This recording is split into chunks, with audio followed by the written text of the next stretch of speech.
चाहे पहाड़ होण, चाहे जंगल होण, चाहे समुंदर ही क्यों ना होण, वो गुरु नानक साहब महाराज नूं अपना रस्ता दे दिया करनगे।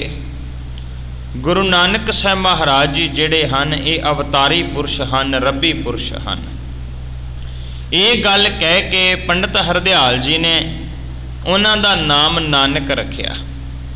जदों इस गल ते मेहता कल्याण दास जी ने इतराज जताया कि कालू ना, मेहता कालू जी आखदे, कहंदे पंडित जी ये जिहड़ा नानक नाम है ये ते ना फिर किसी सनातन मत हिंदू का नाम है ते ना किसी तुर्क का नाम है, ये तो बड़ा एक साझा जिहा नाम है। इस करके दोबारा तो सोच विचार करो, दोबारा तो सोच के कोई ऐसा नाम रखो जिहड़ा बेदी कुल दे नाल रलदा होवे।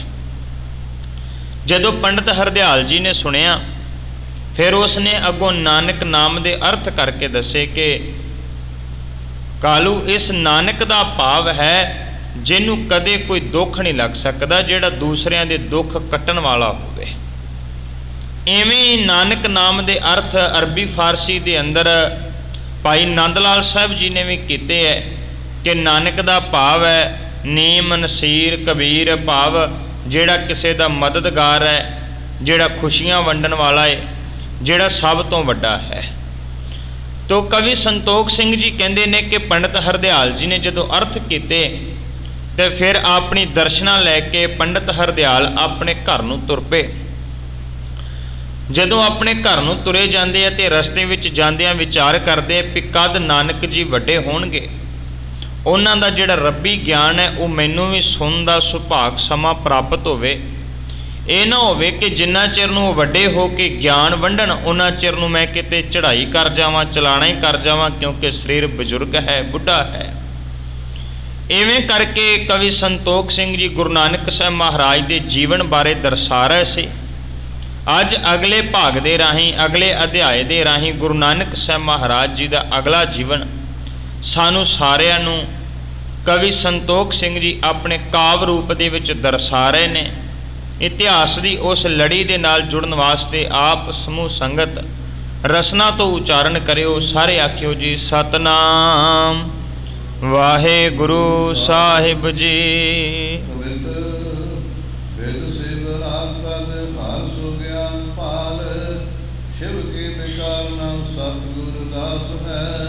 कवि संतोख सिंह जी कहते ने कि जदों भी वो अध्याय की आरंभता करते हैं तो गुरु नानक साहब महाराज जी का मंगलाचरण करते हैं, शिव तो सलाह करते हैं। इत्थे भी कवि संतोख सिंह जी ने सब तो पहला हुण गुरु नानक साहब महाराज जी की शिव तो सलाह की है, मंगलाचरण किया है। वो कहते ने कि मेरे वास्ते मेरे गुरु नानक साहब महाराज वैराग ने, मेरे वास्ते मेरे गुरु नानक साहब महाराज ज्ञान ने, ते मेरे वास्ते मेरे गुरु नानक साहब महाराज जिहड़े वो पिरतपालक है। नाल उदाहरण दिती, कहन लगे भी जिहड़े वैराग मूर्त है वो इवें है जिवें ब्रह्मा जी के अंदर वैराग है। कहंदे गुरु नानक साहब महाराज त्याग की मूर्त, ज्ञान की मूर्त है, तो ज्ञान इवें है जिवें विष्णु जी के कोल है। तो कहन लगे कि वो इदां वकारां दा नाश करते जिवें शिव जिहड़ा है भाव दुनिया नूं नाश करदा होवे, दुनिया नूं मारदा होवे।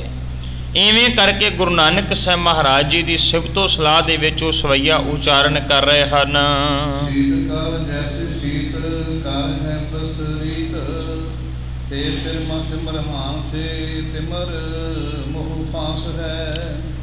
एक गल मन्नी जाती है कि जिहड़ा चंद्रमा है ना, वो चंद्रमा ठंड दिंदा है, शांति का प्रतीक है। लोग खुशी लैण वास्ते, मन नूं ऐ संतुष्ट करन वास्ते कई बार चंद्रमे वाल वेखदे कि इहदे कोलों शांति मिलती है। कवि संतोख सिंह कहंदे ने गुरु नानक साहब महाराज दे कोलों भी शांति मिलती है। पुछिए जी किवें?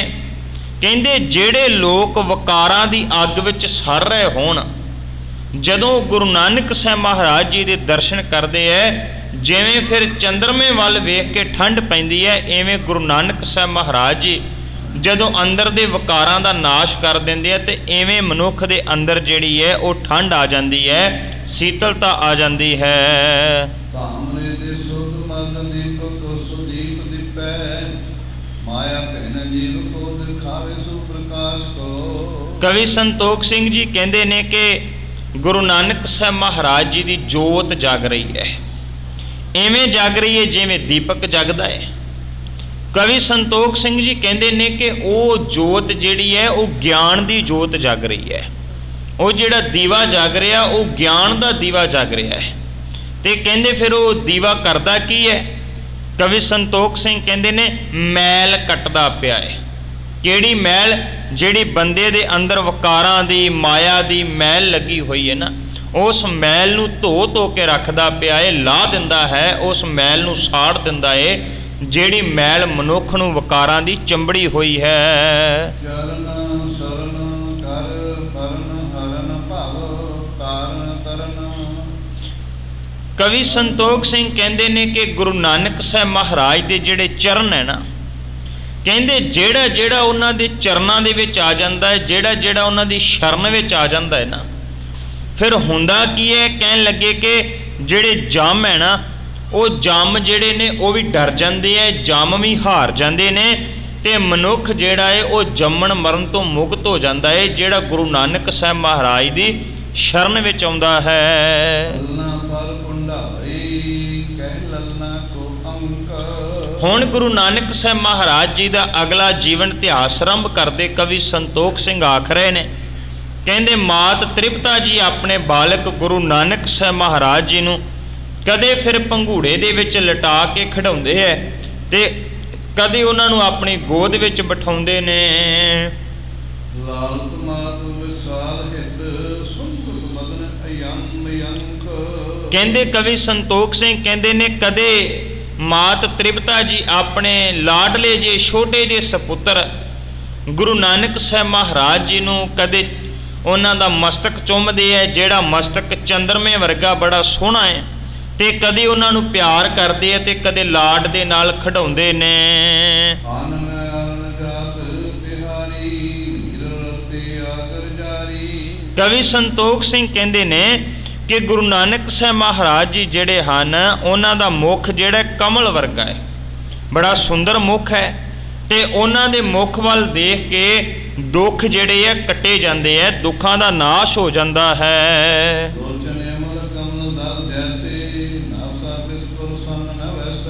ਕਵੀ ਸੰਤੋਖ ਸਿੰਘ ਕਹਿੰਦੇ ਨੇ ਕਿ ਗੁਰੂ ਨਾਨਕ ਸਾਹਿਬ ਮਹਾਰਾਜ ਜੀ ਦਾ ਚਿਹਰਾ ਇੰਨਾ ਸੁੰਦਰ ਹੈ, ਕਮਲ ਵਰਗਾ ਚਿਹਰਾ ਹੈ, ਤੇ ਕਹਿੰਦੇ ਇੱਥੇ ਬਸ ਨਹੀਂ ਉਹਨਾਂ ਦੀ ਨਾਸਕਾ, ਨੱਕ ਜਿਹੜਾ ਬੜਾ ਸੁੰਦਰ ਹੈ, ਇਵੇਂ ਲੱਗਦਾ ਜਿਵੇਂ ਤਿਲ ਦੇ ਫੁੱਲ ਸੁੰਦਰ ਲੱਗਦੇ ਹੋਣ, ਇਵੇਂ ਗੁਰੂ ਨਾਨਕ ਸਾਹਿਬ ਮਹਾਰਾਜ ਜੀ ਦਾ ਸੁੰਦਰ ਸਰੂਪ ਹੈ। ਸੁੰਦਰ ਅਲੰਕਾਰ ਅਗਵਾਏ ਬਿਨ ਦੁਖਨ ਕੇ ਦੁਖਨ ਪਾਏ। ਕਹਿੰਦੇ ਕਿ ਹੁਣ ਗੁਰੂ ਨਾਨਕ ਸਾਹਿਬ ਮਹਾਰਾਜ ਜੀ ਨੂੰ ਕਈ ਤਰ੍ਹਾਂ ਦੇ ਨਾਲ ਬੜੇ ਸੋਹਣੇ ਸੋਹਣੇ ਗਹਿਣੇ ਜਿਹੜੇ ਆ ਉਹ ਧਾਰਨ ਕਰਵਾਏ ਗਏ। ਸੁਭਾਵਕ ਹੈ ਸਾਡੇ ਘਰਾਂ ਦੇ ਵਿੱਚ ਕੋਈ ਲਾਡਲਾ ਪੁੱਤਰ ਪੈਦਾ ਹੋਇਆ ਹੋਵੇ ਤੇ ਉਹਨੂੰ ਗਹਿਣੇ ਧਾਰਨ ਕਰਵਾਏ ਜਾਂਦੇ, ਕਈ ਕੁਝ ਪਾਇਆ ਜਾਂਦਾ ਉਹਦੇ ਸਰੀਰ ਦੇ ਉੱਪਰ। ਕਵੀ ਸੰਤੋਖ ਸਿੰਘ ਕਹਿੰਦੇ ਨੇ ਗੁਰੂ ਨਾਨਕ ਸਾਹਿਬ ਮਹਾਰਾਜ ਜੀ ਦੇ ਸਰੀਰ ਦੇ ਉੱਪਰ ਸੁੰਦਰ ਗਹਿਣੇ ਜਿਹੜੇ ਕਢਵਾਏ ਗਏ ਤੇ ਖੁਸ਼ੀ ਖੁਸ਼ੀ ਉਹਨਾਂ ਨੂੰ ਪਾ ਦਿੱਤੇ ਗਏ ਹਨ।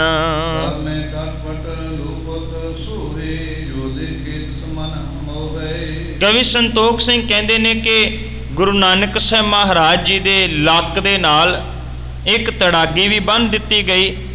ਕਹਿੰਦੇ ਨਾਲੇ ਫਿਰ ਉਹਨਾਂ ਦੇ ਪੈਰ ਦੇ ਵਿੱਚ ਨਿੱਕੇ ਜਿਹੇ ਘੁੰਗਰੂ ਪਾ ਦਿੱਤੇ ਗਏ ਕਿ ਉਹਨਾਂ ਦਾ ਜਿਹੜਾ ਮੂੰਹ ਹੈ ਉਹ ਬੜਾ ਸੋਹਣਾ ਲੱਗਦਾ ਹੈ। ਇਹ ਸਾਰੇ ਮਨ ਨੂੰ ਮੋਹ ਲੈਣ ਵਾਲੇ ਗਹਿਣੇ ਜਿਹੜੇ ਉਹ ਧਾਰਨ ਕਰਵਾਏ ਗਏ ਹਨ।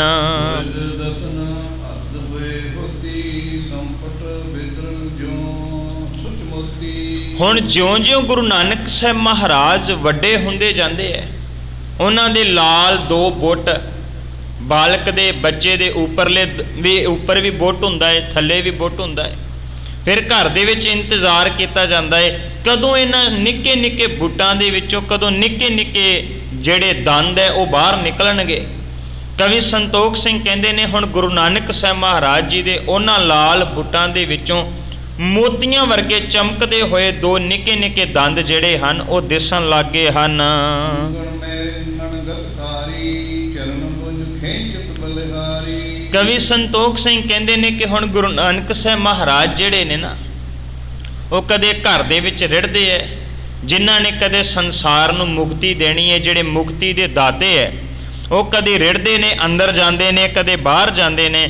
ਤੇ ਮਾਂ ਭਾਵ ਮਾਤ ਤ੍ਰਿਪਤਾ ਜੀ ਜਿਹੜੇ ਹੈ ਨਾ, ਉਹ ਸਾਰਾ ਕੁਝ ਵੇਖ ਕੇ ਬੜੇ ਪ੍ਰਸੰਨ ਹੁੰਦੇ ਐ, ਨਿਸ਼ਾਵਰ ਹੁੰਦੇ, ਬਲਹਾਰ ਜਾਂਦੇ ਹਨ। ਵੇਦੀ ਕੁਲ ਕੀ ਆਨ ਬਧੂਟੀ ਮੂਰਤ ਸਿੱਖ ਜਗ ਆਨੰਦ ਬੂਟੀ। ਹੁਣ ਆਮ ਸੁਭਾਵਕ ਹੈ ਕਿ ਆਲੇ ਦੁਆਲੇ ਜਿਹੜੇ ਸ਼ਰੀਕੇ ਬਰਾਦਰੀ ਵਾਲੇ ਲੋਕ ਹੁੰਦੇ, ਉਹ ਸਾਰਾ ਕੁਝ ਵੇਖਦੇ, ਬੱਚੇ ਨਾਲ ਆਣ ਕੇ ਕਈ ਵਾਰ ਬੈਠ ਜਾਂਦੇ, ਬੱਚੇ ਨੂੰ ਖਿਡਾਉਣ ਲੱਗ ਜਾਂਦੇ। ਕਵੀ ਸੰਤੋਖ ਸਿੰਘ ਕਹਿੰਦੇ ਜਿਹੜੇ ਫਿਰ ਬੇਦੀ ਕੁਲ ਦੇ ਹੋਰ ਲੋਕ, ਹੋਰ ਇਸਤਰੀਆਂ ਸੀ ਨਾ, ਉਹ ਵੀ ਆਣ ਕੇ ਕੋਲ ਬੈਠ ਜਾਂਦੀਆਂ ਨੇ, ਤੇ ਉਹ ਆਣ ਕੇ ਗੁਰੂ ਨਾਨਕ ਸਾਹਿਬ ਮਹਾਰਾਜ ਜੀ ਦੇ ਨਾਲ ਪਿਆਰ ਕਰਦੇ, ਉਹਨਾਂ ਨੂੰ ਖਿਡਾਉਂਦੇ ਹਨ।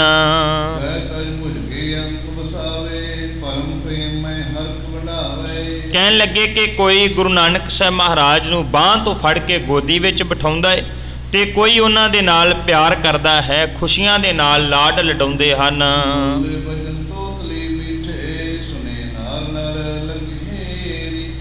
ਹੁਣ ਸਹਿਜੇ ਸਹਿਜੇ ਬਾਲਕ ਜਦੋਂ ਵੱਡਾ ਹੁੰਦਾ ਹੈ ਤੇ ਹੁਣ ਤੋਤਲੇ ਜੇ ਬੋਲ ਬੋਲਣ ਲੱਗ ਜਾਂਦਾ ਹੈ।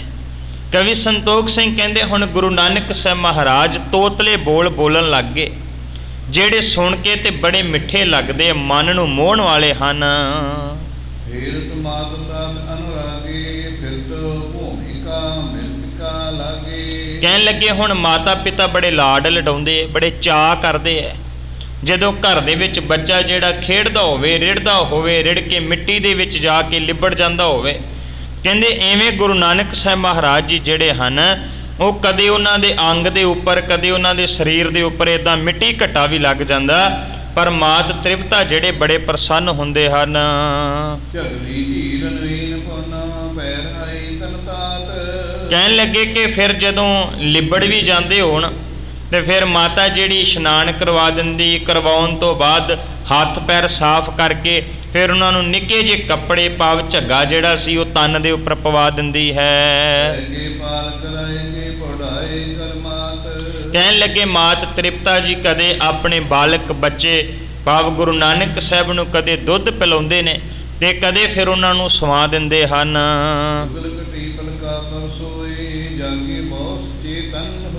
ਬੱਚੇ ਦਾ ਸੁਭਾਅ ਕੀ ਹੈ, ਛੋਟੀ ਉਮਰ ਦੇ ਵਿੱਚ ਜਿਹੜਾ ਫਿਜ਼ੀਕਲ ਸਾਇੰਸ ਹੈ ਉਹ ਗੱਲ ਕਹਿੰਦੀ ਹੈ ਕਿ ਸਭ ਤੋਂ ਛੋਟਾ ਬੱਚਾ, ਉਹਦੀ 24 ਘੰਟੇ ਦੀ ਨੀਂਦ ਹੁੰਦੀ ਹੈ, ਫਿਰ ਵੱਡਾ ਹੋ ਜਾਂਦਾ ਹੈ 20 ਘੰਟੇ, ਫਿਰ 18 ਘੰਟੇ, ਫਿਰ ਘਟਦਿਆਂ 8 ਘੰਟੇ ਤੇ ਆ ਜਾਂਦੀ। ਭਾਵ ਐਵੇਂ ਗੁਰੂ ਨਾਨਕ ਸਾਹਿਬ ਮਹਾਰਾਜ ਜੀ ਜਿਹੜੇ ਹਨ, ਕਦੇ 2 ਘੜੀਆਂ ਸੌਂ ਲੈਂਦੇ ਨੇ, ਸੌਣ ਤੋਂ ਬਾਅਦ ਫਿਰ ਉੱਠ ਜਾਂਦੇ ਨੇ, ਸਾਵਧਾਨ ਹੋ ਜਾਂਦੇ ਨੇ ਤੇ ਫਿਰ ਦੁਬਾਰਾ ਤੋਂ ਖੇਡਣ ਲੱਗ ਜਾਂਦੇ ਹਨ। ਕਹਿੰਦੇ ਹੁਣ ਰਿੜਨ ਤੋਂ ਬਾਅਦ ਸਹਿਜੇ ਸਹਿਜੇ ਬਾਲ ਗੁਰੂ ਨਾਨਕ ਸਾਹਿਬ ਮਹਾਰਾਜ ਆਪਣੇ ਪੈਰਾਂ ਤੇ ਖੜੇ ਹੋਣ ਲੱਗ ਗਏ। ਹੁਣ ਜਦੋਂ ਆਪਣੇ ਪੈਰਾਂ ਤੇ ਖੜੇ ਹੁੰਦੇ ਆ ਤੇ ਫਿਰ ਬਾਲ ਲੀਲਾ ਕਰਨ ਲੱਗ ਗਏ ਹਨ। ਪਿਓ ਚਰਨ ਬਲ ਹੋਵੇ ਠਾਂਡੇ ਖੇਲੇ ਬਾਲਨ ਮਹਿ ਚਿਤ ਭਾਂਡੇ। ਕਹਿੰਦੇ ਜਦੋਂ ਸਹਿਜੇ ਸਹਿਜੇ ਫਿਰ ਪੈਰਾਂ ਦੇ ਵਿੱਚ, ਲੱਤਾਂ ਦੇ ਵਿੱਚ ਤਾਕਤ ਆ ਗਈ, ਉਹਨਾਂ ਲੱਤਾਂ ਦੇ ਉੱਪਰ ਖੜਨ ਲੱਗ ਗਏ, ਲੱਤਾਂ ਭਾਰ ਝੱਲਣ ਲੱਗ ਗਈਆਂ। ਕਹਿੰਦੇ ਫਿਰ ਨਾਲ ਆਪਣੇ ਸਾਥੀਆਂ ਦੇ ਨਾਲ, ਹਾਣੀਆਂ ਦੇ ਨਾਲ ਖੇਡਣ ਲੱਗ ਪਏ ਹਨ।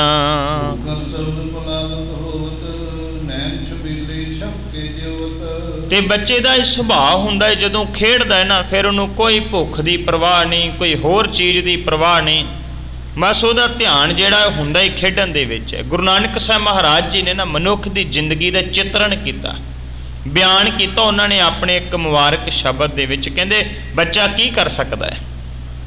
ਗੁਰੂ ਨਾਨਕ ਸਾਹਿਬ ਮਹਾਰਾਜ ਕਹਿੰਦੇ ਬੱਚੇ ਦੀਆਂ ਨਿਸ਼ਾਨੀਆਂ ਕੀ ਹੈ? ਸਾਰੀ ਜ਼ਿੰਦਗੀ ਲੰਘ ਜਾਂਦੀ ਕੇਵਲ ਇਹਨਾਂ 4-5 ਚੀਜ਼ਾਂ ਦੇ ਵਿੱਚ। ਕੀ ਕਹਿੰਦੇ? ਪਹਿਲੇ ਪਿਆਰ ਲੱਗਾ ਥਣ ਦੁੱਧ। ਨਿੱਕਾ ਜਿਹਾ ਬੱਚਾ ਹੁੰਦਾ ਹੈ, ਉਹਨੂੰ ਕਿਸੇ ਦੀ ਕੋਈ ਗੱਲਬਾਤ ਦਾ ਨਹੀਂ ਪਤਾ, ਕਿਸੇ ਦੇ ਬਾਰੇ ਉਹਨੂੰ ਸੋਝੀ ਨਹੀਂ ਹੈ, ਬਸ ਉਹਦਾ ਇੰਨਾ ਹੀ ਧਿਆਨ ਹੈ ਕਿ ਉਹਨੇ ਦੁੱਧ ਪੀਣਾ ਤੇ ਸੌਂ ਜਾਣਾ। ਪਹਿਲੇ ਪਿਆਰ ਲੱਗਾ ਥਣ ਦੁੱਧ, ਦੂਜੇ ਮਾਏ ਬਾਪ ਕੀ ਸੁੱਧ। ਫਿਰ ਉਹਨੂੰ ਥੋੜ੍ਹੀ ਥੋੜ੍ਹੀ ਪਹਿਚਾਣ ਹੋਣ ਲੱਗ ਜਾਂਦੀ ਹੈ, ਮਾਤਾ ਦੀ ਪਹਿਚਾਣ ਕਰਦਾ ਹੈ, ਪਿਤਾ ਦੀ ਪਹਿਚਾਣ ਕਰਦਾ ਹੈ। ਫਿਰ ਸਤਿਗੁਰੂ ਕਹਿੰਦੇ ਨੇ ਦੂਜੇ ਮਾਏ ਬਾਪ ਕੀ ਸੁਧ, ਤੀਜੇ ਭਈਆ ਭਾਬੀ ਬੇਬ, ਚੌਥੇ ਪਿਆਰ ਉਪੰਨੀ ਖੇਡ। ਫਿਰ ਸਹਿਜੇ ਸਹਿਜੇ ਜਿਹੜੇ ਆਲੇ ਦੁਆਲੇ ਦੇ ਭੈਣ ਭਰਾ ਹੈ ਉਹਨਾਂ ਦੀ ਪਹਿਚਾਣ ਕਰਦਾ ਹੈ। ਫਿਰ ਉਹਦਾ ਧਿਆਨ ਖੇਡਣ 'ਚ ਲੱਗ ਜਾਂਦਾ ਹੈ ਤੇ ਖੇਡਣ ਤੋਂ ਬਾਅਦ ਚੌਥੇ ਪਿਆਰ ਉਪੰਨੀ ਖੇਡ, ਪੰਜਵੇਂ ਖਾਣ ਪੀਣ ਕੀ ਧਾਤ, ਛੇਵੇਂ ਕਾਮ ਨਾ ਪੁੱਛੇ ਜਾਤ। ਐਵੇਂ ਕਰਕੇ ਫਿਰ ਉਹ ਖਾਣ ਪੀਣ ਦੇ ਸਵਾਦਾਂ 'ਚ ਲੱਗਦਾ ਹੈ। ਫਿਰ ਉਹ ਸਹਿਜੇ ਸਹਿਜੇ ਵਿਕਾਰਾਂ 'ਚ ਗ੍ਰਸਤ ਹੋ ਜਾਂਦਾ ਹੈ। ਇੱਦਾਂ ਕਰਕੇ ਮਨੁੱਖ ਦੀ ਜ਼ਿੰਦਗੀ ਜਿਹੜੀ ਹੈ ਉਹ ਸਮੇਂ ਸਮੇਂ ਦੇ ਨਾਲ ਬਦਲਦੀ ਜਾਂਦੀ ਹੈ ਤੇ ਬਦਲਣ ਦੇ ਨਾਲ ਨਾਲ ਜਿਹੜੀ ਉਹ ਲੰਘਦੀ ਜਾਂਦੀ ਹੈ। ਇੱਥੇ ਫਿਰ ਕਵੀ ਸੰਤੋਖ ਸਿੰਘ ਕਹਿੰਦੇ ਨੇ ਜਦੋਂ ਬਾਲਕ ਗੁਰੂ ਨਾਨਕ ਸਾਹਿਬ ਮਹਾਰਾਜ ਖੇਡਦੇ ਨੇ ਖਾਣ ਪੀਣ ਦਾ ਚੇਤਾ ਹੀ ਭੁੱਲ ਜਾਂਦਾ ਹੈ। ਮਾਂ ਆਵਾਜ਼ ਦੇ ਕੇ ਘਰ ਦੇ ਵਿੱਚ ਸੱਦ ਕੇ ਕੁਝ ਖਵਾਉਂਦੀ ਹੈ ਤੇ ਖਵਾਉਣ ਤੋਂ ਬਾਅਦ ਫਿਰ ਉਹ ਦੌੜ ਜਾਂਦੇ ਹਨ। ਬਿਲ ਬੋਲੇ ਨੇ ਆਵਲੇ ਆਏ, ਸ਼ੂ ਪ੍ਰਾਸਰ ਪਚਮ ਮੈਂ ਧਾਏ। ਕਹਿੰਦੇ ਜਿੰਨਾ ਚਿਰ ਮਾਤਾ ਬੁਲਾਉਣ ਨਹੀਂ ਨਾ ਜਾਂਦੀ, ਮਾਵਾਂ ਬਾਹਰ ਖੜ ਕੇ ਆਵਾਜ਼ਾਂ ਦਿੰਦੀਆਂ ਬੱਚਿਆਂ ਨੂੰ, ਆਜੋ ਹੁਣ ਰਾਤ ਪੈ ਗਈ ਹੈ, ਸਮਾਂ ਹੋ ਗਿਆ ਹੈ, ਕੱਲ ਨੂੰ ਫੇਰ ਚਲੇ ਜਾਇਓ। ਫੇਰ ਜਾ ਕੇ ਮਹਾਂ ਹੀ ਬੱਚੇ ਘਰ ਵਿੱਚ ਆਉਂਦੇ। ਵੈਸੇ ਤੇ ਅੱਜ ਦਾ ਤੇ ਸਮਾਂ ਹੀ ਬਿਲਕੁਲ ਬਦਲ ਗਿਆ ਨਾ, ਕਿ ਪਹਿਲਾਂ ਬੱਚੇ ਜਿਹੜੇ ਬਾਹਰ ਖੇਡਣ ਵਾਸਤੇ ਜਾਂਦੇ ਸੀ, ਬਾਹਰ ਖੇਡਦੇ ਸੀ, ਖੇਡਦੇ ਮਾਤਾ ਪਿਤਾ ਆਵਾਜ਼ ਦੇ ਕੇ ਘਰ ਬੁਲਾਉਂਦੇ ਸੀ, ਉਹ ਫਿਰ ਘਰ ਆਉਂਦੇ ਸੀ। ਅੱਜ ਕੱਲ੍ਹ ਦਾ ਬਿਲਕੁਲ ਦਾ ਸਮਾਂ ਬਦਲਿਆ ਹੋਇਆ। ਸੱਚ ਇਹ ਹੈ ਕਿ ਮਾਤਾ ਪਿਤਾ ਕਹਿੰਦੇ ਬਾਹਰ ਖੇਡ ਕੇ ਆਓ, ਕਹਿੰਦਾ ਨਹੀਂ ਫੋਨ ਨਹੀਂ ਛੱਡਣਾ, ਟੀਵੀ ਨਹੀਂ ਛੱਡਣਾ, ਲੈਪਟਾਪ ਨਹੀਂ ਛੱਡਣਾ, ਉਹ ਬਾਹਰ ਨਿਕਲਣ ਵਾਸਤੇ ਤਿਆਰ ਹੀ ਨਹੀਂ ਹੈ। ਤੇ ਇੱਦਾਂ ਦੀ ਦਸ਼ਾ ਬਣ ਗਈ, ਖੇਡ ਖੇਡ ਕੇ ਗੇਮਾਂ ਖੇਡ ਕੇ ਫੋਨ ਚਲਾ ਕੇ ਉਹ ਆਪਣੇ ਆਪ ਹੀ ਬੱਚਿਆਂ ਦੇ ਹੱਥ ਕੰਬੀ ਜਾਂਦੇ ਹੈ, ਆਪਣੇ ਆਪ ਹੀ ਉਹ ਸਿਰ ਮਾਰੀ ਜਾਂਦੇ ਹੈ, ਆਪਣੇ ਆਪ ਹੀ ਉਹ ਬੋਲੀ ਜਾਂਦੇ ਹੈ, ਮਾਨਸਿਕ ਤੌਰ 'ਤੇ ਪਰੇਸ਼ਾਨ ਹੋ ਗਏ। ਬਹੁਤ ਇੱਦਾਂ ਦੇ ਕੇਸ ਵੇਖਣ ਵਾਸਤੇ ਮਿਲ ਗਏ ਕਿ ਫਿਰ ਉਹ ਬੱਚੇ ਜਿਹੜੇ ਹੈ ਮਾਨਸਿਕ ਤੌਰ 'ਤੇ ਇੱਦਾਂ ਦੇ ਐਬਸੈਂਟ ਹੋਏ ਕਿ ਉਹਨਾਂ ਨੂੰ ਆਪਣੇ ਆਪ ਦੀ ਸਮਝ ਨਹੀਂ ਆਉਂਦੀ ਪਈ, ਹੌਸਪੀਟਲ ਦੇ ਵਿੱਚ ਐਡਮਿਟ ਕਰਾਉਣਾ ਪਿਆ। ਭਾਵ ਇੱਕ ਉਹ ਤਰੀਕਾ ਸੀ, ਇੱਕ ਉਹ ਸਮਾਂ ਸੀ ਜਦੋਂ ਬੱਚੇ ਬਾਹਰ ਖੇਡਦੇ ਤੇ ਖੇਡਣ ਦੇ ਨਾਲ ਉਹਨਾਂ ਦਾ ਸਰੀਰ ਵੀ ਰਿਸ਼ਟ ਪੁਸ਼ਟ ਹੁੰਦਾ ਹੈ, ਮਾਨਸਿਕ ਤੌਰ 'ਤੇ ਵੀ ਬੜੇ ਸੋਹਣੇ ਲੱਗਦੇ, ਮਾਨਸਿਕ ਤੌਰ 'ਤੇ ਵੀ ਚੰਗੇ ਬਣ ਜਾਂਦੇ। ਇੱਕ ਅੱਜ ਦਾ ਉਹ ਦੌਰ ਹੈ ਜਿਹੜੇ ਦੌਰ ਦੇ ਵਿੱਚ ਕੇਵਲ ਫੋਨ ਪ੍ਰਧਾਨ ਹੈ, ਫੋਨ ਤੋਂ ਬਿਨਾਂ ਦੂਸਰੀ ਕੋਈ ਚੀਜ਼ ਹੀ ਨਹੀਂ ਹੈ। ਤੇ ਇੱਥੇ ਫਿਰ ਕਵੀ ਸੰਤੋਖ ਸਿੰਘ ਕਹਿੰਦੇ ਨੇ ਮਾਂ ਜਦੋਂ ਆਵਾਜ਼ ਮਾਰ ਕੇ ਬੁਲਾਉਂਦੀ ਹੈ ਨਾ ਤੇ ਫਿਰ ਗੁਰੂ ਨਾਨਕ ਸਾਹਿਬ ਮਹਾਰਾਜ ਘਰ ਆਉਂਦੇ ਤੇ ਫਿਰ ਦੁਬਾਰਾ ਗਲੀ ਦੇ ਵਿੱਚ ਦੌੜ ਜਾਂਦੇ ਹਨ।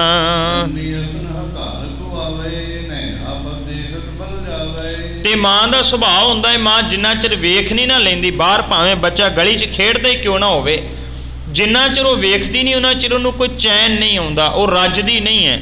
ਕਹਿੰਦੇ ਇੱਦਾਂ ਹੀ ਮਾਤ ਤ੍ਰਿਪਤਾ ਜਿਹੜੇ ਹੈ ਉਹ ਬਾਰ-ਬਾਰ ਆਪਣੇ ਬਾਲਕ ਗੁਰੂ ਨਾਨਕ ਸਾਹਿਬ ਮਹਾਰਾਜ ਨੂੰ ਘਰ ਵਿੱਚ ਬੁਲਾਉਂਦੇ ਹੈ ਤੇ ਬੁਲਾ ਕੇ ਦੇਖ ਲੈਂਦੇ ਆ ਤੇ ਫਿਰ ਉਹ ਖੇਡਣ ਵਾਸਤੇ ਚਲੇ ਜਾਂਦੇ ਹਨ।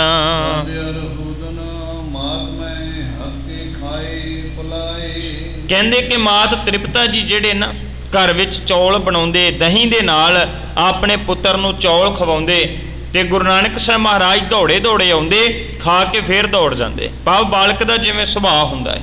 ਕਹਿੰਦੇ ਐਵੇਂ ਕਰਕੇ ਮਾਤ ਤ੍ਰਿਪਤਾ ਜੀ ਜਿਹੜੇ ਹਨ ਉਹਨਾਂ ਨੂੰ ਭੋਜਨ ਛਕਾਉਂਦੇ ਹਨ। ਕਹਿੰਦੇ ਹੁਣ ਗੁਰੂ ਨਾਨਕ ਸਾਹਿਬ ਮਹਾਰਾਜ ਐਵੇਂ ਦੀਆਂ ਲੀਲਾ ਕਰਦੇ, ਨਿੱਕੀਆਂ ਨਿੱਕੀਆਂ ਖੇਡਾਂ ਰਚਾਉਂਦੇ। ਆਮ ਬਾਲਕ ਆਮ ਬੱਚੇ ਜਿਹੜੇ ਸਨ ਉਹਨਾਂ ਦੀ ਸਮਝ ਵਿੱਚ ਨਹੀਂ ਆਉਂਦੀਆਂ ਵੀ ਗੁਰੂ ਨਾਨਕ ਸਾਹਿਬ ਕਰਦੇ ਕੀ ਹਨ।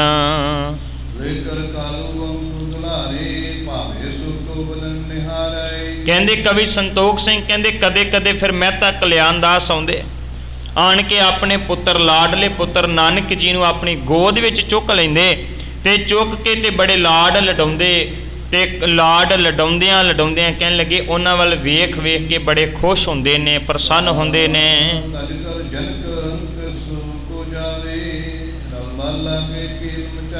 ਕਵੀ ਸੰਤੋਖ ਸਿੰਘ ਕਹਿੰਦੇ ਕਦੇ ਫਿਰ ਗੁਰੂ ਨਾਨਕ ਸਾਹਿਬ ਮਹਾਰਾਜ ਆਪਣੇ ਪਿਤਾ ਮਹਿਤਾ ਕਲਿਆਣ ਦਾਸ ਦੀ ਗੋਦ ਵਿੱਚੋਂ ਉਤਰ ਜਾਂਦੇ, ਇਹ ਉਤਰ ਕੇ ਫੇਰ ਜਾ ਕੇ ਬੱਚਿਆਂ ਦੇ ਨਾਲ ਖੇਡਣ ਲੱਗ ਜਾਂਦੇ ਹਨ।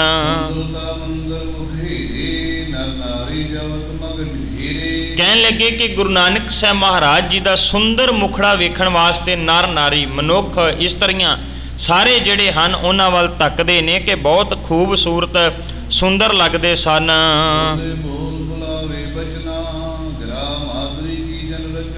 ਕਹਿੰਦੇ ਜਾਣ ਬੁੱਝ ਕੇ ਨਰ ਨਾਰੀ ਭਾਵ ਬੰਦੇ ਇਸਤਰੀਆਂ ਗੁਰੂ ਨਾਨਕ ਸਾਹਿਬ ਮਹਾਰਾਜ ਨੂੰ ਬੁਲਾਉਂਦੇ ਸੀ ਕਿਉਂਕਿ ਉਹਨਾਂ ਦੇ ਮਿੱਠੇ ਬੋਲ ਜਿਹੜੇ ਹੈ ਉਹ ਸੁਣਨ ਵਾਸਤੇ ਤੇ ਉਹਨਾਂ ਦੀ ਮਿੱਠੇ ਬੋਲ ਸੁਣ ਕੇ ਮਨ ਨੂੰ ਬੜਾ ਸਕੂਨ ਮਿਲਦਾ ਸੀ। ਇਸ ਕਰਕੇ ਗੁਰੂ ਨਾਨਕ ਸਾਹਿਬ ਮਹਾਰਾਜ ਜੀ ਨੂੰ ਹਰ ਮਨੁੱਖ ਜਿਹੜਾ ਉਹ ਬੁਲਾਉਂਦਾ ਸੀ। ਹਰੇ ਪਰਸਪਰ ਲੋਕ ਲਗਾਈ ਕਾਦੂ ਭਾਗ ਹੈ ਅਧਿਕਾਈ। ਕਵੀ ਸੰਤੋਖ ਸਿੰਘ ਕਹਿੰਦੇ ਨੇ ਫਿਰ ਸਾਰੇ ਲੋਕ ਆਪਸ ਵਿੱਚ ਮਿਲ ਕੇ ਨਾ ਗੱਲਾਂ ਕਰਦੇ। ਸੁਭਾਵਕ ਹੈ, ਕੋਈ ਚੰਗਾ ਨਿਕਲ ਆਵੇ ਤਾਂ ਵੀ ਗੱਲਾਂ ਹੁੰਦੀਆਂ, ਕੋਈ ਮਾੜਾ ਨਿਕਲ ਆਵੇ ਤਾਂ ਵੀ ਗੱਲਾਂ ਹੁੰਦੀਆਂ। ਕਵੀ ਸੰਤੋਖ ਸਿੰਘ ਕਹਿੰਦੇ ਲੋਕ ਆਪਸ ਵਿੱਚ ਨਾ ਰਲ ਕੇ ਗੱਲਾਂ ਕਰਦੇ ਵੀ ਕਾਲੂ ਬੜੇ ਵੱਡੇ ਭਾਗਾਂ ਵਾਲਾ ਹੈ, ਕਿਉਂਕਿ ਇਹਦੇ ਘਰ ਵਿੱਚ ਪੈਦਾ ਹੋਣ ਵਾਲਾ ਪੁੱਤਰ ਜਿਹੜਾ ਨਾ ਬਹੁਤ ਚੰਗਾ ਹੈ। ਜਿਸ ਸੁਤ ਅਸ ਬਜਾਇਓ ਸਭ ਬਿਨ ਕੀ ਨਿਹਾਲ ਕਰਵਾਇਓ। ਕਹਿਣ ਲੱਗੇ ਕਿ ਇਸ ਪ੍ਰਕਾਰ ਦੇ ਨਾਲ ਜਿਹੜਾ ਗੁਰੂ ਨਾਨਕ ਸਾਹਿਬ ਮਹਾਰਾਜ ਦੇ ਸਾਹਮਣੇ ਆ ਜਾਂਦਾ, ਜਿਹੜਾ ਮਹਾਰਾਜ ਦੇ ਬਚਨ ਸੁਣ ਲੈਂਦਾ, ਉਹ ਸਾਰੇ ਲੋਕ ਜਿਹੜੇ ਆ ਉਹ ਨਿਹਾਲ ਹੋ ਜਾਂਦੇ ਹਨ। ਜੀ ਜੀ ਸਭੇ ਸੁਭਾਵ ਪ੍ਰੇਮ ਮਨ ਕਰਹਿ ਬਦਨ ਨਿਹਾਰੇ। ਕਹਿੰਦੇ ਕਿ ਗੁਰੂ ਨਾਨਕ ਸਾਹਿਬ ਮਹਾਰਾਜ ਦੇ ਬਚਨ ਇਦਾਂ ਨਿਹਾਲ ਕਰਦੇ ਆ ਜਿਵੇਂ ਨਦੀਆਂ ਜਿਹੜੀਆਂ ਨਾ ਦਿਨ ਰਾਤ ਦੌੜੀਆਂ ਜਾ ਰਹੀਆਂ ਸਮੁੰਦਰ ਵਾਲੇ ਪਾਸੇ ਨੂੰ, ਕਿਉਂਕਿ ਸਮੁੰਦਰ ਉਹਨਾਂ ਦਾ ਮੂਲ ਹੈ। ਸਮੁੰਦਰ ਦੇ ਵਿੱਚ ਇੱਕਮਿਕਤਾ ਹਾਸਲ ਕਰਨਾ ਚਾਹੁੰਦੀਆਂ। ਇਵੇਂ ਕਰਕੇ ਗੁਰੂ ਨਾਨਕ ਸਾਹਿਬ ਮਹਾਰਾਜ ਦੇ ਮਨੋਹਰ ਬਚਨ ਜਿਹੜੇ ਹਨ ਉਹ ਮਨੁੱਖ ਦੇ ਲਈ ਕਲਿਆਣਕਾਰੀ ਹਨ। ਜੈਸੇ ਜਲ ਸਮੁੰਦਰ ਮੈਂ ਸਭ ਸੁਰਤਾ ਕੋ ਧਮਾਰ।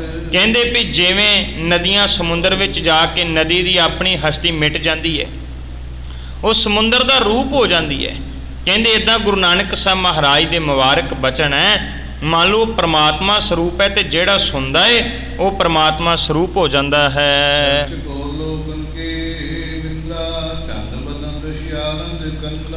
ਮੰਨਿਆ ਜਾਂਦਾ ਹੈ ਵੀ ਚਕੋਰ ਦਾ ਤੇ ਚੰਦਰਮਾ ਦਾ ਬੜਾ ਪ੍ਰੇਮ ਹੈ। ਜਦੋਂ ਇਹ ਚੰਦਰਮਾ ਪੂਰਾ ਨਿਕਲਿਆ ਹੁੰਦਾ ਨਾ, ਜਦੋਂ ਪੂਰਨਮਾਸ਼ੀ ਦੀ ਰਾਤ ਹੋਵੇ ਤੇ ਚੰਦਰਮਾ ਜਿਹੜਾ ਨਿਕਲਿਆ ਹੋਵੇ ਤੇ ਚਕੋਰ ਰੀਝ ਲਾ ਕੇ ਉਸ ਚੰਦਰਮੇ ਵੱਲ ਵੇਖਦੀ ਰਹਿੰਦੀ ਹੈ, ਤੱਕਦੀ ਰਹਿੰਦੀ ਹੈ, ਕਿਉਂਕਿ ਚਕੋਰ ਦੀ ਪ੍ਰੀਤ ਹੈ ਚੰਦਰਮਾ ਦੇ ਨਾਲ। ਕਵੀ ਸੰਤੋਖ ਸਿੰਘ ਕਹਿੰਦੇ ਨੇ ਗੁਰੂ ਨਾਨਕ ਸਾਹਿਬ ਮਹਾਰਾਜ ਦਾ ਮੁਖੜਾ ਚੰਦਰਮਾ ਦੀ ਤਰ੍ਹਾਂ ਸੀ ਤੇ ਲੋਕ ਜਿਹੜੇ ਚਕੋਰਾਂ ਬਣ ਕੇ ਰੀਝਾਂ ਲਾ ਕੇ ਗੁਰੂ ਨਾਨਕ ਸਾਹਿਬ ਮਹਾਰਾਜ ਨੂੰ ਤੱਕਦੇ ਸਨ।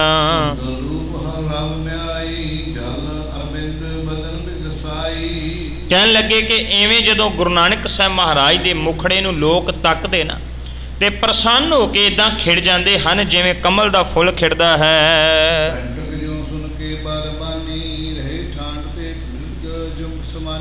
ਜਦੋਂ ਹਿਰਨ ਨੂੰ ਪਕੜਿਆ ਜਾਂਦਾ ਨਾ, ਹਿਰਨ ਨੂੰ ਪਕੜਨ ਵਾਸਤੇ ਘੰਡੇ ਰਹਿੜੇ ਦਾ ਜਿਹੜਾ ਰਾਗ ਹੈ ਨਾ ਉਹ ਵਜਾਇਆ ਜਾਂਦਾ ਹੈ। ਇੱਕ ਐਸੀ ਸੰਗੀਤ ਦੀ ਉਹ ਧੁਨ ਦੇ ਵਿੱਚ ਮਧੁਰ ਹੋ ਜਾਂਦਾ ਹੈ ਕਿ ਹਿਰਨ ਆਪਣੇ ਆਪ ਜਿਹੜਾ ਜਿਵੇਂ ਸੌਖੇ ਤਰੀਕੇ ਨਾਲ ਕਹੀਏ ਤੇ ਜਦੋਂ ਜੋਗੀ ਜਿਹੜਾ ਸੱਪ ਨੂੰ ਪਕੜਦਾ ਨਾ, ਬੀਣ ਵਜਾਉਂਦਾ ਹੈ, ਸੱਪ ਆਪਣੇ ਆਪ ਬਾਹਰ ਆ ਜਾਂਦਾ ਹੈ, ਜੋਗੀ ਉਹਨੂੰ ਪਕੜ ਲੈਂਦਾ।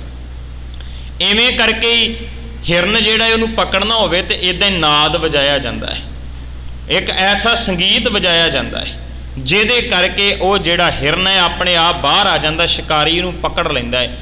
ਤੇ ਕਵੀ ਸੰਤੋਖ ਸਿੰਘ ਕਹਿੰਦੇ ਨੇ ਜਿਵੇਂ ਉਸ ਰਾਗ ਦੀ ਤੇ ਹਿਰਨ ਦੀ ਆਪਸ ਵਿੱਚ ਪ੍ਰੀਤ ਹੈ ਨਾ,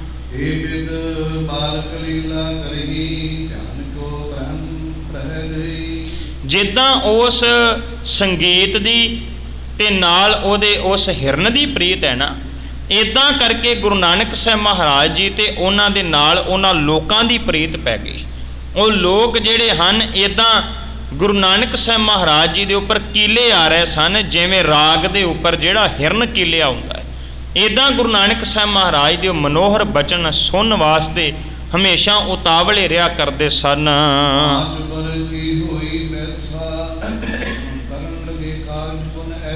ਹੁਣ ਕਹਿੰਦੇ ਗੁਰੂ ਨਾਨਕ ਸਾਹਿਬ ਮਹਾਰਾਜ ਜੀ ਦੀ ਆਰਜ਼ੂ ਉਮਰ ਜਿਹੜੀ ਹੈ ਨਾ 5 ਸਾਲ ਦੀ ਹੋ ਗਈ। ਜਦੋਂ 5 ਸਾਲ ਦੀ ਉਮਰ ਹੋਈ ਤੇ ਫਿਰ ਗੁਰੂ ਨਾਨਕ ਸਾਹਿਬ ਮਹਾਰਾਜ ਹੋਰ ਵੱਡੇ ਕਾਰਨਾਮੇ ਕਰਨ ਲੱਗ ਗਏ, ਹੋਰ ਵੱਡੇ ਕੰਮ ਕਰਨ ਲੱਗ ਗਏ। ਕਿਹੜੇ ਕਿਹੜੇ ਕੰਮ ਹਨ ਉਹ ਕਵੀ ਸੰਤੋਖ ਸਿੰਘ ਗਿਣਾ ਰਹੇ ਹਨ।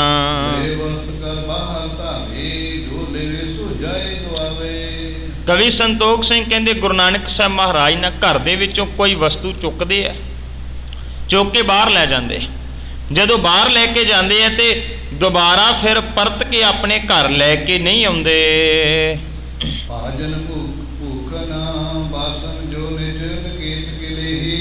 ਕਵੀ ਸੰਤੋਖ ਸਿੰਘ ਕਹਿੰਦੇ ਨੇ ਭਾਜਨ ਭਾਵ ਭੋਜਨ ਭੋਜਨ ਜਿਹੜਾ ਹੈ, ਉਹਨਾਂ ਦੇ ਨਾਲ ਭਾਂਡੇ ਜਿਹੜੇ ਹੈ, ਕੱਪੜੇ ਜਿਹੜੇ ਹੈ, ਜੋ ਕੁਝ ਵੀ ਗੁਰੂ ਨਾਨਕ ਸਾਹਿਬ ਆਪਣੇ ਘਰੋਂ ਇੱਕ ਵਾਰ ਲੈ ਜਾਂਦੇ ਸੀ।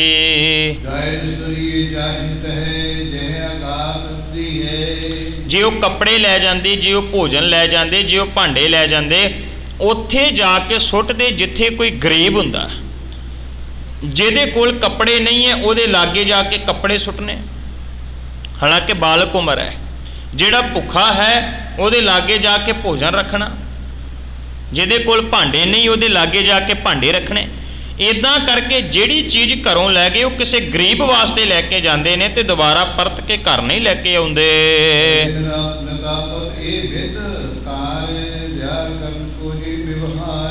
ਕਵੀ ਸੰਤੋਖ ਸਿੰਘ ਕਹਿੰਦੇ ਕਈ ਦਿਨ ਇਹ ਸਿਲਸਿਲਾ ਚੱਲਦਾ ਰਿਹਾ। ਰੋਜ਼ ਹੀ ਐਸਾ ਹੀ ਕੰਮ ਹੋਣਾ, ਕਦੇ ਕੱਪੜੇ ਲੈ ਜਾਣੇ, ਕਦੇ ਭਾਂਡੇ ਲੈ ਜਾਣੇ, ਕਦੇ ਕੋਈ ਚੀਜ਼ ਲੈ ਜਾਣੀ। ਜਿਹੜੀ ਘਰ ਦੇ ਵਿੱਚੋਂ ਕੋਈ ਚੀਜ਼ ਨਜ਼ਰ ਆਈ ਉਹ ਲੈ ਗਏ। ਕਹਿੰਦੇ ਜਦੋਂ ਕਈ ਦਿਨ ਇਹ ਸਿਲਸਿਲਾ ਚੱਲਦਾ ਰਿਹਾ ਤੇ ਦਇਆਵਾਨ ਸਤਿਗੁਰੂ ਜੀ ਇਵੇਂ ਕਰਕੇ ਗਰੀਬਾਂ ਦੀ ਮਦਦ ਕਰਦੇ ਰਹੇ।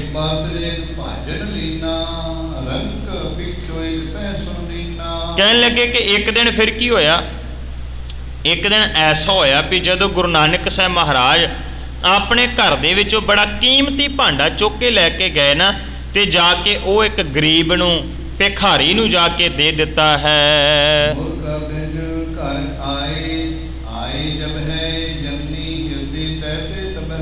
ਕਵੀ ਸੰਤੋਖ ਸਿੰਘ ਕਹਿੰਦੇ ਨੇ ਵੀ ਜਦੋਂ ਹੁਣ ਮਾਂ ਨੇ ਅੱਜ ਧਿਆਨ ਰੱਖਿਆ ਵੀ ਅੱਜ ਨਾਨਕ ਜੀ ਬੜਾ ਕੀਮਤੀ ਬਰਤਨ ਜਿਹੜਾ ਇਹ ਭਾਂਡਾ ਜਿਹੜਾ ਘਰ ਦੇ ਵਿੱਚੋਂ ਲੈ ਕੇ ਗਏ ਨੇ ਵਾਪਸ ਲਿਆਉਂਦੇ ਆ। ਅੱਜ ਗੁਰੂ ਨਾਨਕ ਸਾਹਿਬ ਮਹਾਰਾਜ ਵਾਪਸ ਫੇਰ ਨਹੀਂ ਲੈ ਕੇ ਆਏ, ਕਿਸੇ ਗਰੀਬ ਨੂੰ ਦੇ ਆਏ। ਅਜੇ ਘਰ ਆਉਣ ਦੀ ਦੇਰ ਸੀ ਤੇ ਮਾਤਾ ਨੇ ਜਦੋਂ ਧਿਆਨ ਰੱਖਿਆ ਹੋਇਆ ਸੀ, ਆਉਂਦਿਆਂ ਹੀ ਫਿਰ ਮਾਤਾ ਨੇ ਵੇਖਿਆ ਹੈ।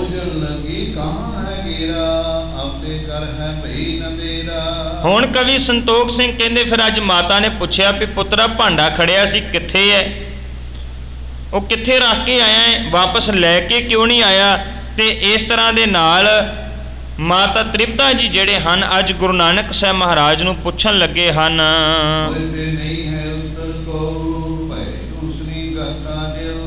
ਕਵੀ ਸੰਤੋਖ ਸਿੰਘ ਕਹਿੰਦੇ ਹੁਣ ਗੁਰੂ ਨਾਨਕ ਸਾਹਿਬ ਮਹਾਰਾਜ ਦੇ ਕੋਲ ਇਸ ਗੱਲ ਦਾ ਤੇ ਜਵਾਬ ਕੋਈ ਨਹੀਂ ਵੀ ਕਿੱਥੇ ਹੈ, ਕਿੱਥੇ ਸੁੱਟ ਕੇ ਆਇਆ। ਕਹਿੰਦੇ ਗੁਰੂ ਨਾਨਕ ਸਾਹਿਬ ਮਹਾਰਾਜ ਨਾ ਚੁੱਪ ਕਰ ਗਏ। ਚੁੱਪ ਕਰਕੇ ਜਿਹੜਾ ਹੈ ਉਹ ਖੜ ਗਏ ਹਨ, ਉਹਨਾਂ ਕੋਈ ਉੱਤਰ ਨਹੀਂ ਦਿੱਤਾ, ਕੋਈ ਜਵਾਬ ਨਹੀਂ ਦਿੱਤਾ।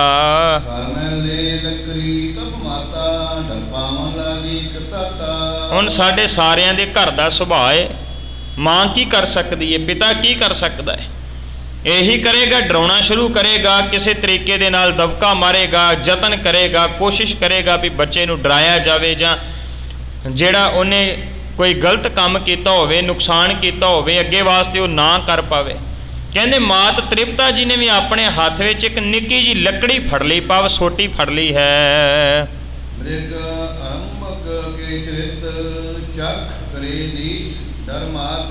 ਕਹਿਣ ਲੱਗੇ ਵੀ ਹੁਣ ਜਦੋਂ ਮਾਤਾ ਜੀ ਨੇ ਲੱਕੜੀ ਫੜੀ ਹੈ, ਭਾਵ ਸੋਟੀ ਫੜੀ ਹੈ, ਗੁਰੂ ਨਾਨਕ ਸਾਹਿਬ ਮਹਾਰਾਜ ਨੂੰ ਡਰਾਉਣ ਲੱਗੀ ਹੈ ਤੇ ਬਾਬਾ ਨਾਨਕ ਬਾਲ ਉਮਰ ਦੇ ਵਿੱਚ ਉਹਨਾਂ ਨੇ ਆਪਣੀਆਂ ਅੱਖਾਂ, ਆਪਣੇ ਨੇਤਰ ਜਿਹੜੇ ਉਹ ਨੀਵੇਂ ਕਰ ਲਏ ਹਨ।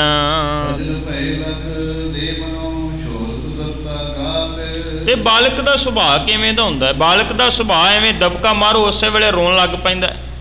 ਕਹਿੰਦੇ ਵੀ ਬਾਬਾ ਨਾਨਕ, ਗੁਰੂ ਨਾਨਕ ਸਾਹਿਬ ਮਹਾਰਾਜ ਦੇ ਬਾਲ ਰੂਪ ਦੇ ਵਿੱਚ ਦੋਹਾਂ ਇਹਨਾਂ ਨੈਣਾਂ ਦੇ ਵਿੱਚੋਂ ਨੀਰ ਵਹਿ ਤੁਰਿਆ, ਭਾਵ ਉਹਨਾਂ ਦੇ ਅੱਖਾਂ ਦੇ ਵਿੱਚੋਂ ਹੰਝੂ ਆ ਗਏ ਹਨ।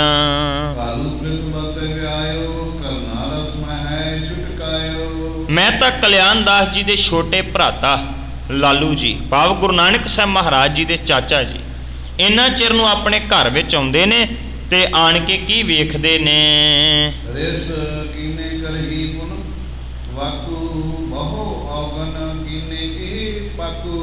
ਤੇ ਉਸੇ ਵਕਤ ਆਣ ਕੇ ਮੈਂ ਲਾਲੂ ਜੀ ਕੀ ਕਹਿੰਦੇ ਹੈ, ਮਾਤਾ ਜੀ ਨੂੰ ਕਹਿੰਦੇ ਆ ਵੀ ਠੀਕ ਹੈ, ਬੋਲਦੇ ਹੈ, ਦੱਸਦੇ ਹੈ।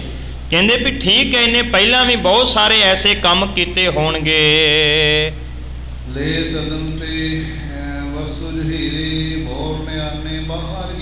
ਠੀਕ ਹੈ ਵੀ ਘਰ ਦੇ ਵਿੱਚੋਂ ਚੀਜ਼ ਲੈ ਜਾਂਦਾ ਏ, ਲੈ ਕੇ ਬਾਹਰ ਕਿਸੇ ਨੂੰ ਦੇ ਆਉਂਦਾ ਏ। ਜਿਹੜੀ ਚੀਜ਼ ਇੱਕ ਵਾਰ ਲੈ ਗਿਆ ਉਹ ਦੁਬਾਰਾ ਵਾਪਸ ਨਹੀਂ ਲੈ ਕੇ ਆਉਂਦਾ।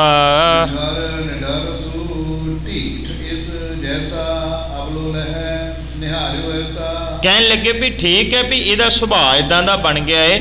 ਉਹ ਸ਼ਬਦ ਜਿਹੜੇ ਕਵੀ ਸੰਤੋਖ ਸਿੰਘ ਵਰਤ ਰਹੇ ਨੇ, ਭਾਵ ਆਮ ਬੱਚਾ, ਆਮ ਮਾਂ ਜਿਹੜੀ ਆਪਣੇ ਬੱਚੇ ਵਾਸਤੇ ਵਰਤ ਦਿੰਦੀ ਹੈ, ਸੁਭਾਵਕ ਸੰਸਾਰ ਵਿੱਚ ਐਸਾ ਹੀ ਚੱਲਦਾ ਵੀ ਪੁੱਤਰ ਬੜਾ ਢੀਠ ਹੋ ਗਿਆ।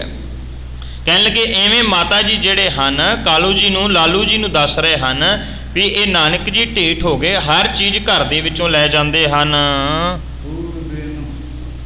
ਵਸਤ ਗਵਾਈ ਹੋਕਰ ਰਹੀ ਸਮਝ ਨ ਆਈ। ਕਹਿਣ ਲੱਗੇ ਪਤਾ ਹੀ ਨਹੀਂ ਕਿੰਨੀਆਂ ਕੁ ਵਸਤੂਆਂ, ਕਿੰਨੀਆਂ ਕੁ ਚੀਜ਼ਾਂ ਘਰ ਦੇ ਵਿੱਚੋਂ ਇਹਨਾਂ ਨੇ ਗਵਾ ਦਿੱਤੀਆਂ ਨੇ, ਸਮਝ ਨਹੀਂ ਆਉਂਦੀ ਪਈ ਕਿੰਨੀਆਂ ਘਰ ਦੇ ਵਿੱਚੋਂ ਲੈ ਕੇ ਜਿਹੜੀਆਂ ਬਾਹਰ ਸੁੱਟ ਆਏ ਹਨ। ਅਜਨ ਜੋਗ ਅਬੇ ਅਬਸ਼ੂਰਾ ਐਸਾ ਕਾਜ ਨ ਕਰ ਹੈ ਪੁਨਿਆਉਰਾ। ਤੇ ਫਿਰ ਲਾਲੂ ਜੀ ਕੀ ਕਹਿੰਦੇ ਐ? ਕਹਿੰਦੇ ਵੀ ਵੇਖ ਜਿਵੇਂ ਆਮ ਸੁਭਾਅ ਹੈ ਘਰ ਦੇ ਵਿੱਚ ਐਸਾ ਹੀ ਹੁੰਦਾ ਹੈ। ਕਹਿੰਦੇ ਦੇਖ ਤੈਨੂੰ ਛਡਾਤ ਦੇਣ ਲੱਗਾ, ਪਰ ਪਰਤ ਕੇ ਕਦੇ ਇਦਾਂ ਦੀ ਕੋਈ ਗਲਤੀ ਦੁਬਾਰਾ ਨਾ ਕਰੇ।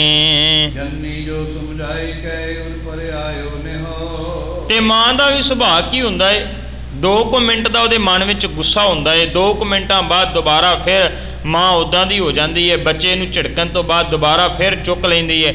ਬੱਚਾ ਵੀ ਇਵੇਂ ਦਾ ਹੀ ਹੁੰਦਾ ਹੈ ਕਿ ਗੁੱਸੇ ਹੋਣ ਤੋਂ ਬਾਅਦ, ਰੋਣ ਤੋਂ ਬਾਅਦ ਫਿਰ ਜਾ ਕੇ ਮਾਂ ਨੂੰ ਚਿੰਬੜਦਾ ਹੈ। ਕਵੀ ਸੰਤੋਖ ਸਿੰਘ ਕਹਿੰਦੇ ਵੀ ਜਨਨੀ ਨੇ, ਮਾਂ ਨੇ, ਮਾਤ ਤ੍ਰਿਪਤਾ ਨੇ ਦੁਬਾਰਾ ਫਿਰ ਆਪਣੇ ਪੁੱਤਰ ਨੂੰ ਬਾਂਹ ਤੋਂ ਫੜਿਆ ਹੈ। ਕਰੇ ਕਰ ਗਏ ਅੰਕ ਬਿਠਾਇਓ ਨਿਸ਼ੁਕ ਕਰਨਾ ਗ੍ਰਹਿ। ਕਹਿੰਦੇ ਫਿਰ ਬੜੇ ਪਿਆਰ ਦੇ ਨਾਲ ਚੁੱਕ ਕੇ ਗੁਰੂ ਨਾਨਕ ਸਾਹਿਬ ਮਹਾਰਾਜ ਨੂੰ ਆਪਣੀ ਗੋਦ ਵਿੱਚ ਬਿਠਾ ਲਿਆ ਹੈ। ਕਹਿਣ ਲੱਗੇ ਵੀ ਹੁਣ ਮਾਤ ਤ੍ਰਿਪਤਾ ਜੀ ਜਿਹੜੇ ਹਨ ਉਹਨਾਂ ਨੇ ਆਪਣੇ ਬਾਲਕ ਭਾਵ ਗੁਰੂ ਨਾਨਕ ਸਾਹਿਬ ਮਹਾਰਾਜ ਜੀ ਦੇ ਨੇਤਰ ਪੂੰਝੇ ਨੇ, ਅੱਖਾਂ ਨੂੰ ਪੂੰਝਿਆ ਹੈ ਤੇ ਪੂੰਝਣ ਤੋਂ ਬਾਅਦ ਉਹਨਾਂ ਦੇ ਮੁਖ ਨੂੰ ਸਾਫ਼ ਕੀਤਾ ਹੈ। ਕਹਿੰਦੇ ਹੁਣ ਮਾਤ ਤ੍ਰਿਪਤਾ ਦੇ ਮਨ ਵਿੱਚ ਨਾ ਫਿਰ ਪਛਤਾਤਾਪ ਵੀ ਆਇਆ, ਪਛਤਾਵਾ ਵੀ ਆਇਆ। ਕੀ ਪਛਤਾਵਾ ਆਇਆ? ਵੀ ਇੱਕੋ ਇੱਕ ਤੇ ਪੁੱਤਰ ਹੈ, ਨਜਾਇਜ਼ ਹੀ ਉਹਨੂੰ ਅੱਜ ਝਿੜਕ ਦਿੱਤਾ ਹੈ। ਪਹਿਲੀ ਵਾਰ ਝਿੜਕਿਆ ਤੇ ਝਿੜਕਣ ਤੋਂ ਬਾਅਦ ਮਨ ਵਿੱਚ ਪਛਤਾ ਰਹੇ ਹਨ।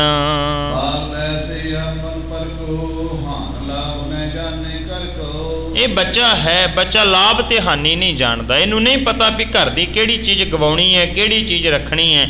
ਇਹ ਜੇ ਬਾਲ ਰੂਪ ਵਿੱਚ ਹੈ, ਅਜੇ ਇਹਨੂੰ ਲਾਭ ਤੇ ਹਾਨੀ ਦਾ ਕੋਈ ਵੀ ਪਤਾ ਨਹੀਂ ਹੈ। ਕਹਿਣ ਲੱਗੇ ਵੀ ਵੱਡਾ ਹੋਵੇਗਾ ਆਪੇ ਸਮਝ ਆਏਗਾ ਵੀ ਘਰ ਦੀਆਂ ਚੀਜ਼ਾਂ ਨਹੀਂ ਗਵਾਈ ਦੀਆਂ। ਹੁਣ ਇਹਨੂੰ ਕਿਸੇ ਵੀ ਤਰ੍ਹਾਂ ਦੇ ਨਾਲ ਡਰਾਉਣ ਦਾ, ਡਾਂਟਣ ਦਾ ਕੋਈ ਲਾਭ ਨਹੀਂ ਹੈ। ਵੱਡਾ ਹੋ ਕੇ ਆਪੇ ਚੀਜ਼ਾਂ ਸਾਂਭਣ ਲੱਗ ਜਾਵੇਗਾ, ਆਪੇ ਹੀ ਸਾਰੀਆਂ ਚੀਜ਼ਾਂ ਜਿਹੜੀਆਂ ਉਹਨਾਂ ਨੂੰ ਰੱਖਣ ਲੱਗ ਜਾਵੇਗਾ। ਆਪੇ ਵੱਡਾ ਹੋ ਕੇ ਐਸਾ ਕੋਈ ਕੰਮ ਨਹੀਂ ਕਰੇਗਾ। ਇਸ ਲਈ ਇਹਨੂੰ ਹੁਣ ਝਿੜਕਣ ਦਾ, ਡਰਾਉਣ ਦਾ ਕੋਈ ਲਾਭ ਨਹੀਂ।